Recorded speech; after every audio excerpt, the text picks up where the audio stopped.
Today you will become our best friends because we're showing you how to cook the granddaddy of all steaks, the tenderloin, perfectly. So you go to a restaurant, you order a filet mignon or just a filet. It's gorgeous, it comes like this, it's delicate and it's super, super tender, hence the name, filet tenderloin. Well, that doesn't just come by itself. That little guy comes out of this, a whole filet.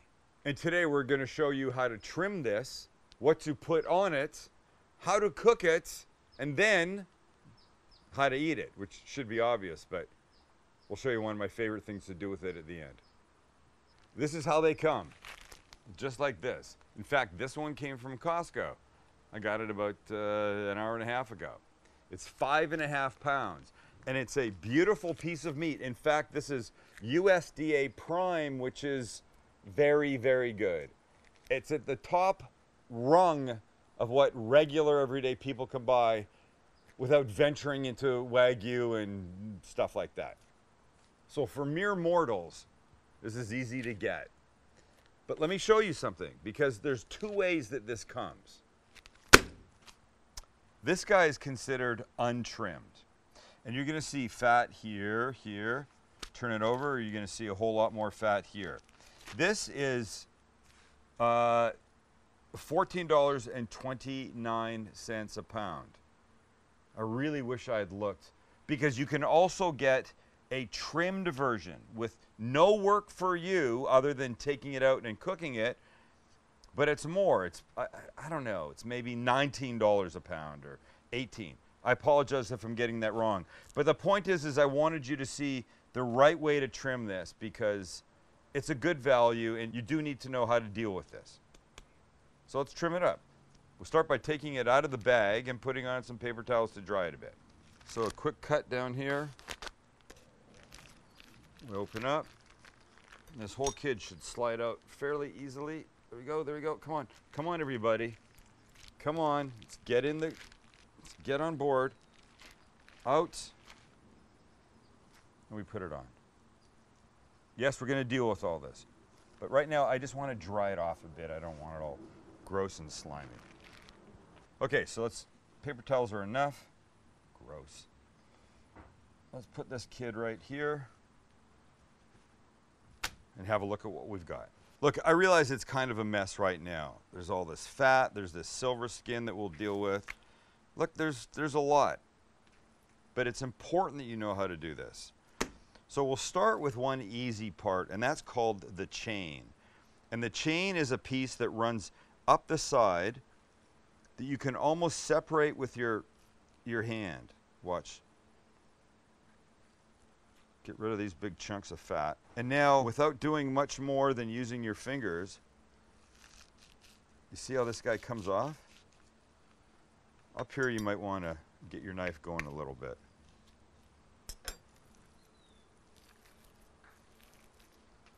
But this is no good to anybody for these purposes. You could certainly take this, get rid of the extra pieces of fat and grind it for burgers or something, and that would be okay. But you can see it comes off. Look at it. It's called the chain for a reason. I mean, look at it. But for us today, we won't be using that. So look, see this? This is unnecessary. These pieces, goodbye. They're not going to help anything. We'll get rid of the easy stuff first, and it's stuff like this. Stuff like this. Some stuff here. We're trying to get down to a relatively clean piece of beef. A little fat on this side is okay, but this stuff here, these bigger pieces are not our friend, and you want them off. What is your friend at this point, ladies and gentlemen, is a good sharp knife. This is when you want your knife to be sharp, either by you sharpening it, or you've taken it to a knife guy and he's taking care of it for you. So we're going to be fairly methodical about this. When you get to a spot like this, put your knife underneath and then it will help you. So the fat really separates from the steak, which is why the fillet comes out just like without Super any fat. right. And look, it's a super lean cut, which is not which means it does not have a lot of fat, and that's, some people love this. Look, I love it, but I like to add things to it at times.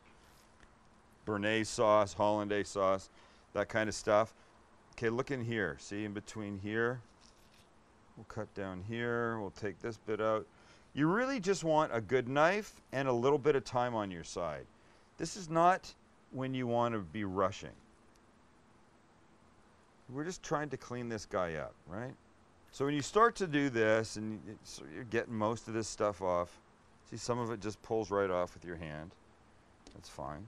You're eventually going to come to this. And this is called silver skin. And it's the enemy. Because unlike the fat that's like here or underneath these little bits, the silver skin will not melt when you're cooking it. It's going to be unedible and will F up everything. Inedible. What did I say? Unedible. I didn't go to college, you did. Unedible. Unedible? Inedible. It'll be inedible and will f up everything. So you want to get it off. So here's what we're going to do. Look at this, still here, we're not there yet. This stuff just pulls off. So look, silver skin here, right? So I'm going to take my fillet knife, not Philly knife, fillet, and I'm going to pull it as taut as I can. And you pull it tight, Oh, wow. and it comes off. And hopefully you don't have too much meat on here, right? Because you don't want to be pulling the meat off. But you want to do this. You want this gorgeous look. So we got a little piece here. Same thing. If you pull it taut, then you're just getting underneath it, and you're not getting all the great expensive meat that's there. So same thing. Okay, nice and tight.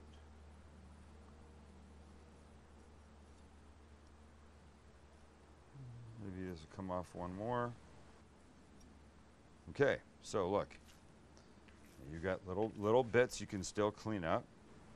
And I'll just do this.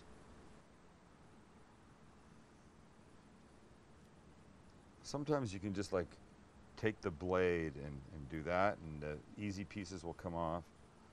So just continue along till you've got it mostly cleaned up.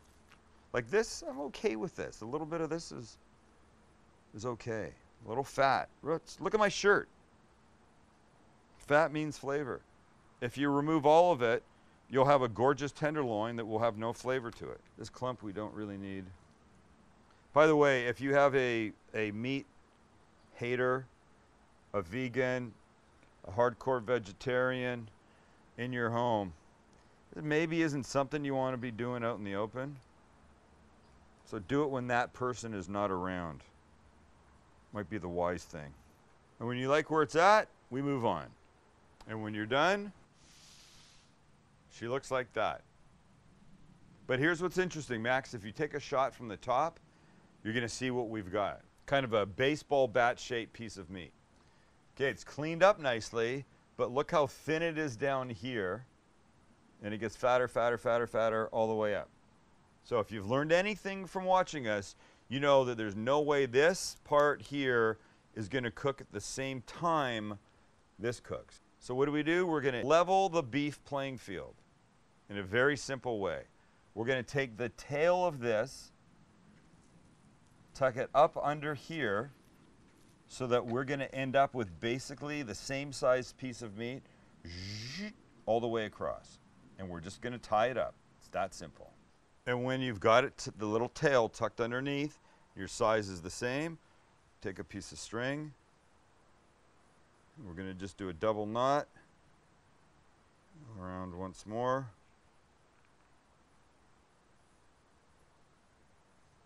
This, we cut and repeat. So that, and then again, and then it stays, and then a knot, and you cut, just keep going. So Max just asked about the string and putting it on the grill, and You know, the funny thing is, I just realized I don't know that I've done this like this on the grill tied up. I've always done it in the oven, but I'm sure we're going to be fine. Hope so. And there you are. So here's what you've got.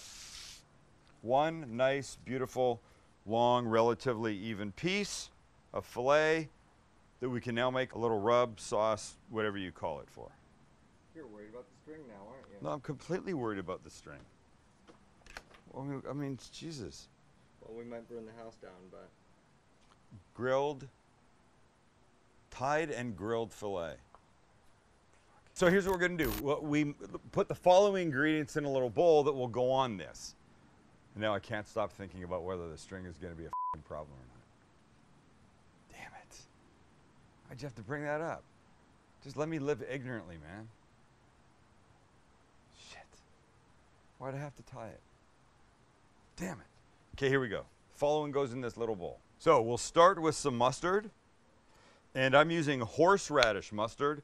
You could easily use plain yellow mustard. You could use grainy mustard. You could use Dijon. You could use anything you want. But I love a little horseradish in here. As you'll see, it will play prominently later on. Is it expired this time? No, it's not expired. This is good until April 2020, for God's sakes. Some rosemary, dry. Of course, some kosher salt.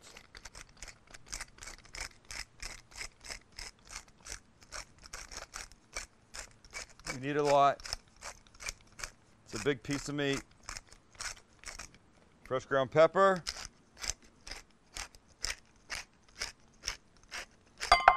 Hey. Fresh garlic.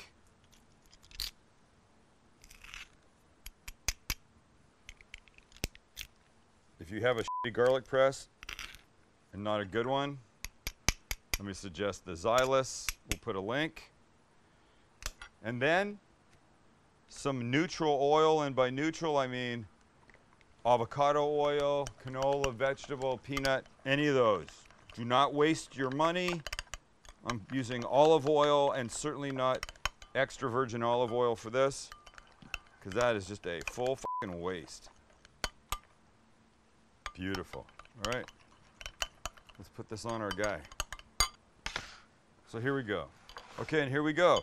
Look, I prefer a silicone brush, which somebody lost, so I'm stuck with this big ass thing. So good brushing underneath, and then start to bring it back. Yum! I know how this is going to turn out, and I'm excited, and I know how it's smelling already, and I know nothing's cooking. All we're doing is putting this garlic, rosemary nonsense on here. It's going to be tremendous. Okay. Gorgeous. It's gorgeous. It's got to be looking pretty darn good. Unless you're a vegan, and then you've probably already run screaming from the room. Okay, there you have it. You've already reported us to YouTube for murder. Right. Okay, this is ready. If you did exactly what I did, took it out of the fridge, opened the bag, but trimmed it, tied it, and then put this on the outside, you could still spend another 15-20 minutes waiting for it to go on the grill. You don't want this ice cold, so take your time. Look, if it sits, it's a big piece of meat. If it sat out of the fridge for an hour, you would be only helping yourself, not hurting yourself. So now that it's done, now I'm going to turn my grill on, get it super hot, doing a 2-zone cook. I'll explain that when we get there. And it's going to be great. Great. Sorry. Sometimes people tell me I need to smile more. I'll do that again. Sorry, it's going to be great. Great. That's the face of like somebody that will kill you. A newscaster. No. God. It's like Andrew Cunanan. Oh, we just watched that. Have you seen that? Oh, yeah. The Gianni Versace thing? Great. That guy was crazy. Crazy. Okay. Heat the grill. And when your grill is ass hot, which I have no idea what that even means, let's take our guy and put him on like that. Nice. So our goal at this point is getting a beautiful sear and some lovely color all the way around. So look, it's kind of round, but it's kind of like it has 4 sides. So we'll go a minute and turn and then flip and turn and blah, blah, blah. We don't want it cooked too long because we don't want it to start cooking through. At this point, it's about searing and color and all that beautiful stuff. And the smell is outstanding. Max? Unreal. Unreal. And you want a hot grill. Look, this has been on 20 seconds. See the color? Ah, beautiful. So let's give it a little turn this way.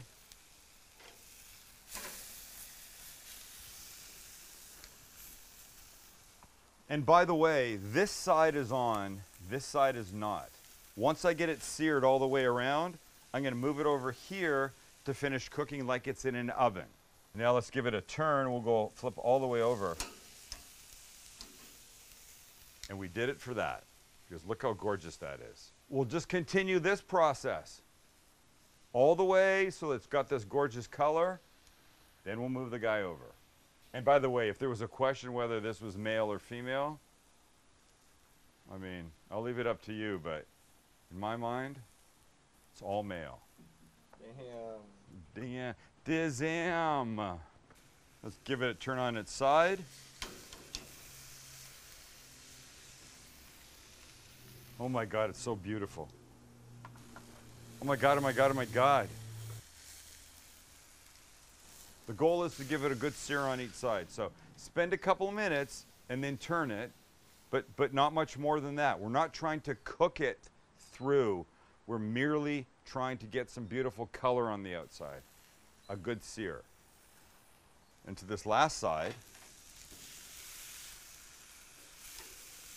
if a round thing can be considered to have a side. And we're going to check on it because we want to pull it off at the right time. Okay, so before we move it to the not hot side, let's just give it one more, shall we? One more brushing. The only thing that this can do is add flavor. And isn't that what this is all about? Yes, there's oil in here, that's why it's starting to do that. But we'll take it, and then we'll go all the way over here. Crazy flames. This, ladies and gentlemen, this side is not hot. You can see. I mean, it's a little bit warm, but we're going to use it like an oven. But the way to use it like an oven is to do this. So it's been on this not hot side for, what, 5 minutes or so, Max? And now let's find out what the temperature is. Look, it started off about 56 degrees before we put it on, and now you can see it is, we'll just put it in its, I guess, ass. At 89 degrees, okay? So we're going towards 120, I'd say 6.5, 127. Because we want it to get to 130. And so now let's make a little sauce for what will come after this. So look, we're cooking an amazing piece of meat. Piece of meat. Kelly would be like, oh, gross, I don't want to eat it. Even though it's her favorite cut. But we're cooking an amazing piece of meat, and look, there's a ton of things you can do with it after. You can eat it like a steak, fine. You could put it in a quesadilla, like we did. That was ridiculous with the mashed potatoes, and it was a different piece of meat, but it would still work. You could make a steak sandwich. You could make a taco. You could make you could cut it up into little pieces and use it like in the most decadent f***ing shepherd's pie ever. You're only limited by what's upstairs, and if you're stuck, call me and I'll tell you. Wait, they can't call me, can they? It's probably good. I've seen some of you out there, and you're a little freaky. In a good way. But so what we're going to do is we're going to do one of our favorite party tricks. We're going to make a little filet crostini. It's so good, and it's the perfect thing to do with leftover steak. And look, when you cook a filet this big, you're eating it tonight, tomorrow night, but then what do you do with it? Then you got to do something interesting, and that's what this is. So we start with a little sauce for this. It's really simple. Okay, we start with some sour cream. And then we add some prepared horseradish. Ay, What the hell? I like horseradish. Sorry, a quick wipe. Then it gets some fresh ground pepper. Fine, I like a lot of it. Kosher salt. Little squeeze of neutral oil. There's that avocado oil I love so much. And finally, some fresh parsley, chopped. And we mix. Ah, did you hear that, Max? Your favorite sound in the world. Gardeners. The sound of gardeners and a B-52 taking off in the next yard. And we taste. This is fucking bomb. Fucking bomb. You want quantities? I'll give you quantities. So I think I've got 1/3 of a cup of sour cream in here, a solid tablespoon and a half of the prepared horseradish, not creamed horseradish, prepared horseradish. Bunch of pepper, bunch of salt, maybe a 1/2 tablespoon of the neutral oil, and then a tablespoon or 2 of chopped parsley. And that.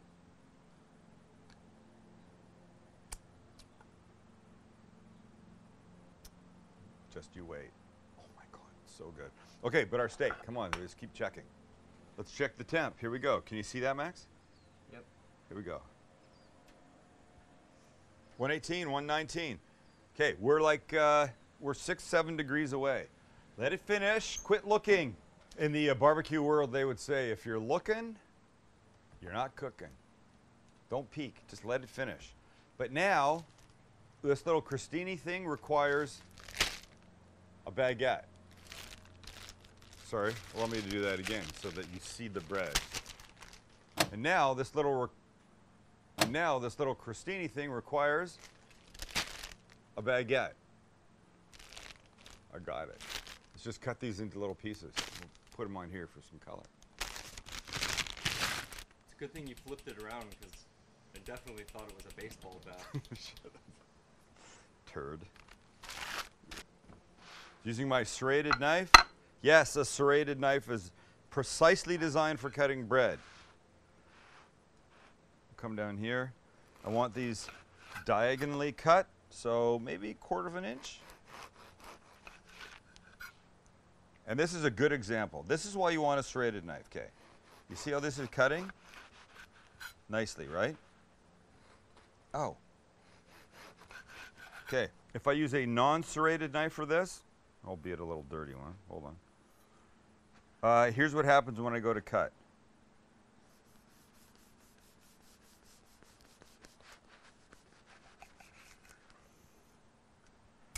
You can have this one or you can have this one. No, come on, let's bring back the serrated knife. Perfect, that's what we want. Get a serrated knife if you don't have one. And by the way, as I've said, we're working on a knife line for us. And I say us because I don't want you having to spend a ton of money on knives. And people keep asking, what knives do you like? What knives do you like? And there's great knives out there, but they're super expensive, and I don't think you want to spend your money on an expensive knife. So one day we'll figure this shit out for you. But until then, even a shitty serrated knife is going to do better on bread than a kid like this. You dig? Dig. So now that our bread is cut, we're going to do this.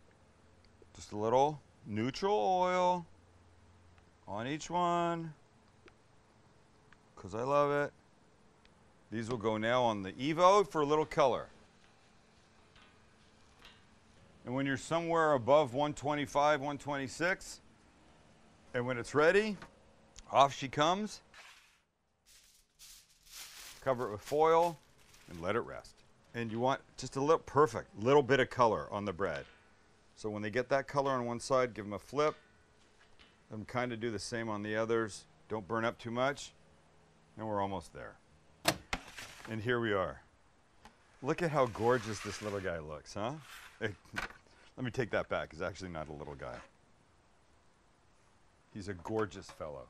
Okay, so we got a couple strings. We're gonna have to take them all off. Sweet. This guy should be good. Should we have a look inside? This is always so nerve-wracking. You want it to be perfect.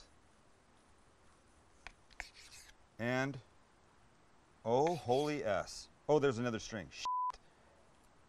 But I made up for it by it being effing perfect. Pulled off at like 128, let it rest for a few minutes, and look it. There's no gray around the outside because of how we cooked it. We let it sear beautifully. And now look, let me just show you this part. Now, do what you want. You could cut these into thick fillets and it'd be perfect. Or you could cut it thin like this. Look at the juice. And have amazing little bites like this. Boy, I can hear the comments right now. Dude, amazing piece of meat. Dude, f***ing raw. It's disgusting. Dude, I don't know if I'd eat that. Dude, I couldn't wait to get that in my mouth. What's going in my mouth right now? It's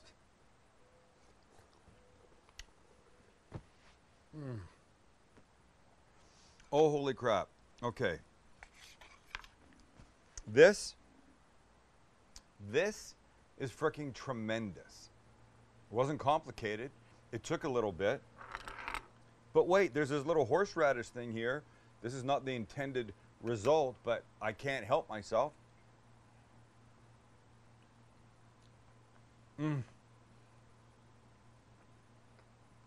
The sour cream, the horseradish. Look, this was $77. If you bought, look, 1, 2, 3, 4, 5, 6 fillets, it's going to be more than this. It's going to be more than this. 7 fillets. Perfect. That's why you do this. This is one of the best party tricks ever. You got a group of people, you do this. You got a small group of people, do this, then you got a shit ton of amazing filet over the next couple days. But wait, don't stop there, because we promised to do something with these. All right, here's what we do. This is little slate. We're going to do this. We're going to take some of this horseradish sour cream. Next, we're going to cut this super thin. Here's what you want. Oh my gosh. You want thin like this.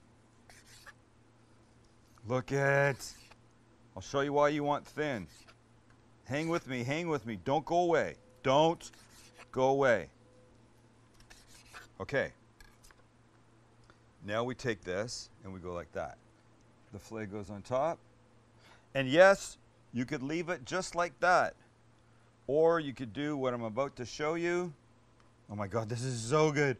So good. It's our favorite thing to do when we have guests. Now I'm going to take a little micro green. There's a little parsley in this. There's a little baby arugula, maybe a little kale, whatever it is. You imagine passing around a tray of those to your friends? Imagine. It's like you're at one of those super fancy exclusive party and some dude comes around like this. Excuse me, filet crostini? And you say, I can't hear you above the gardeners. And he goes, filet crostini? And you go, oh, it's lovely. What's underneath? And he says, horseradish cream. And you go, fine, I would love to have a bite. Can I have one? He goes, yes, go ahead. Do you want one? Just come on over. Right now, it's all you.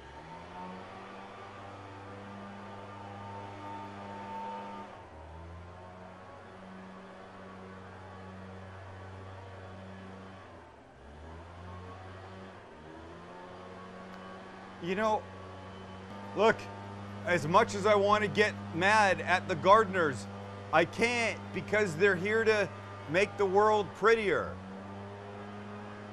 It's just that our timing sucks.